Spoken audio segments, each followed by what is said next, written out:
Olá, no programa de hoje vamos falar sobre a 8ª Bienal Internacional do Livro de Alagoas.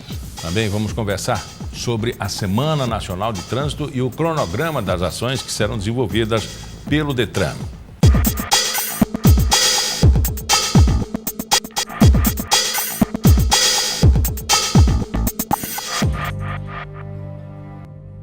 A Bienal do Livro é um evento já consagrado pelo público alagoano. A edição desse ano presta homenagem aos 200 anos de emancipação política de Alagoas.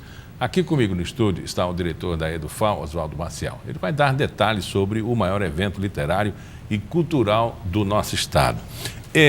Professor, em época de crise como essa, em que a própria reitora deu uma entrevista dizendo que o orçamento está apertado, que talvez a UFAL não consolide seus compromissos até o final do ano. É mais um desafio, né? Fazer a Bienal já é um desafio. Esse é um desafio superior, né?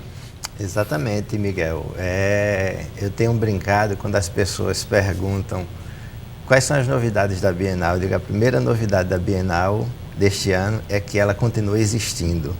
Apesar do grave cenário de crise que a gente vive no país inteiro, crise econômica, crise política, uma crise moral sem paralelos, está entendendo?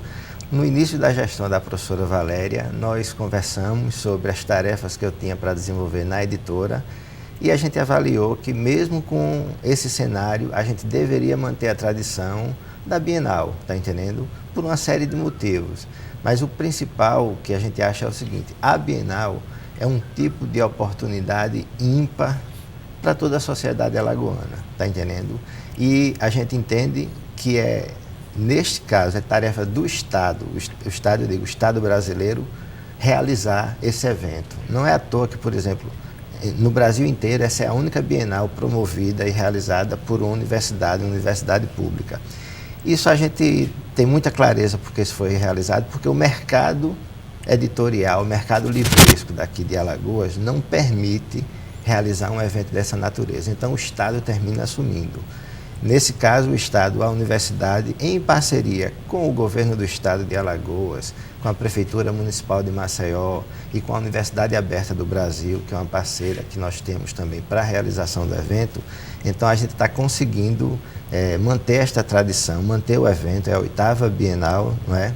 Já ocorre há 16 anos e é também assim, uma forma de a gente demonstrar a importância que a universidade tem para a sociedade, certo? É uma atividade que envolve pesquisa, debate acadêmico, mas que envolve extensão e o diálogo com a sociedade. E a gente quer dizer que, apesar da crise que a universidade está vivendo, dos severos cortes, a gente tem um know-how e tem uma capacidade de articular parceiros de maneira suficiente para garantir um evento desse porte, dessa natureza. Até mesmo porque, no cenário de crise, né, política, financeira, moral, ética, a educação funciona como um grande divisor de águas para todos os canais.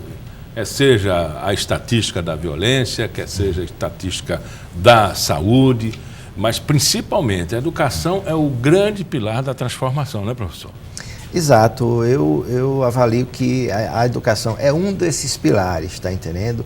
A educação, o debate cultural, a produção artística e literária. Só para pegar um repasse histórico muito rápido, o Império Romano estava se esfarelando, decadente. O que é que surge? Agostinho, com uma obra imponente que ainda hoje é lida por todo mundo, está entendendo? O mundo medieval estava assim, na decadência final, surge quem? Cervantes, entende? Então, a produção literária, a produção cultural, a produção acadêmica, a produção científica, elas são mais importantes ainda no momento de crise. Eu não tenho dúvida que essa crise que a gente vive no Brasil é uma crise que faz parte de todo o sistema econômico capitalista mundial. Uma crise que desde 2008 vem se agudizando em várias regiões do mundo. Então, a gente não pode deixar primeiro vamos resolver os problemas econômicos e políticos para depois resolver os problemas de ordem educacional, cultural. A gente tem que tudo é uma totalidade. Então, de alguma forma, a gente tem que fazer esse esforço para garantir que este tipo de debate, esse tipo de evento ocorra apesar da crise, porque esse evento pode sinalizar dentro do debate algumas saídas positivas para esse cenário que a gente está vivendo. É claro que com o seu tamanho próprio, né, com a consequência do contexto social, consequências também do mercado, do próprio mercado reduzindo, a lei da sobrevivência do próprio mercado, do capitalismo. Isso. Mas enfim, mas apostando sempre nessa possibilidade da educação ser um dos grandes pilares, ou o grande pilar dessa transformação. Foi reduzida a Bienal, o mesmo tamanho, mais adeptos?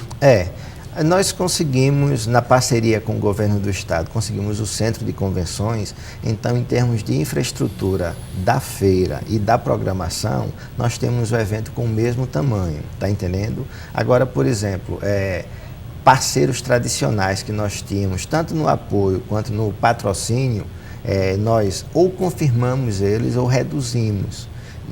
Só teve um único caso, no caso do Sebrae, que o financiamento que eles estão dando é maior do que o que eles deram em 2015. Mas, por exemplo, por outro lado, essa é a primeira Bienal que não tem o apoio da Petrobras. Petrobras também envolvida nessa crise, então ela cortou todos os investimentos em eventos dessa natureza. Então, a gente tem um evento que tem, em termos de logística, continua a mesma, a gente tem que ocupar todo o espaço do centro de convenções, a quantidade de estandes é a mesma que tiveram, de estandes e de expositores é a mesma, mas com dificuldade de trazer, por exemplo, algumas editoras que já vieram em outros momentos, não tem condições de vir agora. Então, a gente está meio que indo para um pouco da criatividade e reforçando a parceria com diversas entidades e diversos atores locais, regionais. Essa parte comercial é muito delicada, né? Até mesmo de falar, mas com preços promocionais, essas editoras que vivem a própria crise que vive a Edufal, que vive o Alagoano, elas não poderiam repensar e apostar, já que é uma Bienal importante e o negócio dele é esse? Pois é. Veja só, o mercado livreiro, pelo menos um determinado segmento do mercado livreiro, gosta muito desta Bienal. No Nordeste ela é uma das mais atrativas, está entendendo? Por uma série de circunstâncias que eu não teria condições de desdobrá-la todas aqui.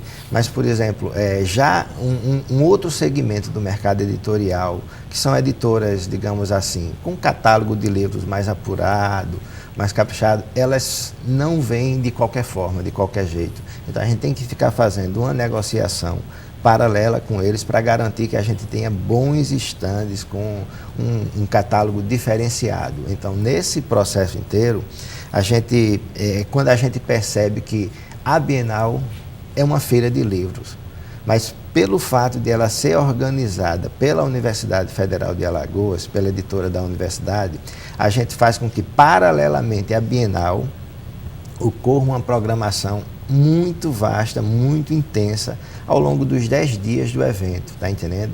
Então, essa é uma das características dessa Bienal. Na medida que é promovida pela universidade, a gente oportuniza uma série de debates acadêmicos, de contato e de interação com os autores, com os escritores, atividades artísticas das mais diversas áreas. Então, esse é um outro diferencial que a gente traz para essa Bienal. Consolidada há bastante tempo e referenciada também na região, essa Bienal já trouxe inúmeros escritores, né?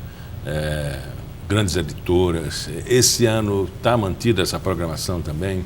Sim, está mantida essa programação. A gente tem uma programação que envolve, por exemplo, mais de 60 atrações artísticas e culturais, certo? Nós temos uma dezena de seminários ocorrendo, várias palestras e bate-papos com os autores, mais de 20 mesas redondas também ocorrendo ao longo desses dias.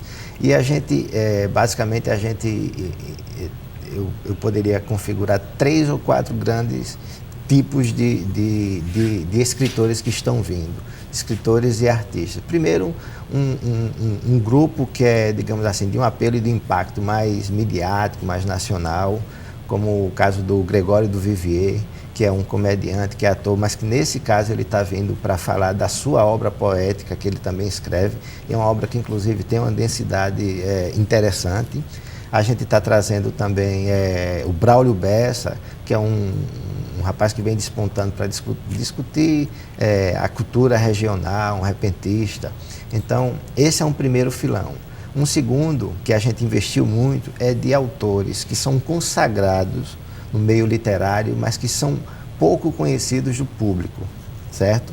João Azanello Carrascosa, por exemplo, Ronaldo Corrêa de Brito, o Ricardo Lísias. Então, a gente está trazendo esses autores para garantir um debate mais intenso com quem já conhece a obra desses autores e para potencializar, digamos assim, o acesso de novos leitores a uma literatura de extrema qualidade. Por fim, a gente está investindo também em um fenômeno mais recente, que são escritores jovens que dialogam diretamente com o público infanto-juvenil e que trabalham com as redes sociais.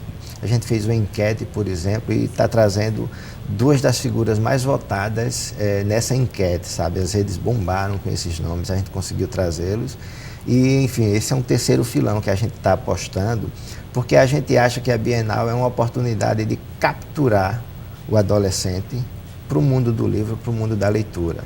Então, de alguma forma, a gente tem apostado nesses segmentos. E, claro, a gente tem a prata da casa, que tem renome nacional e internacional, inclusive. Fazendo lançamento também? Fazendo lançamento e fazendo um debate. Em função do bicentenário da emancipação política de Alagoas, a gente está oportunizando algumas mesas, alguns seminários relacionados com o tema da nossa formação histórica, para a gente pensar um pouco de onde nós viemos e para onde é que a gente está querendo chegar, sabe? Que tipo de futuro a gente pode pensar para a sociedade alagoana.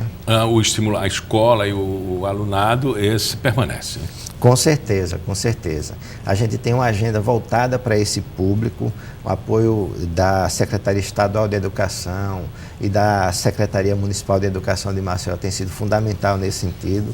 A gente, inclusive, criou um agendamento com as escolas para garantir que a gente vai ter um fluxo de alunos durante todos os dias do evento e que é um fluxo, digamos assim, que seja controlado.